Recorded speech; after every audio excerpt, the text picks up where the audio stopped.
Hi everyone, here we've got an OPPO A33 from 2020 and let me show you how to enable OTG connection on this device.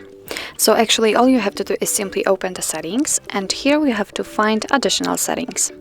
Now let's scroll down, and as you can see here we've got the OTG connection option. So in order to turn it on, just tap on the switcher right here, and now it is active. If you want to turn it off manually, just tap on the switcher again, but if you will not do it, then your device will automatically turn this option off when it will be not in use for 10 minutes. So actually that's all. This is how to enable OTG connection in your OPPO A33 from 2020. Thank you so much for watching. I hope that this video was helpful, and if it was, please hit the subscribe button and leave the thumbs up.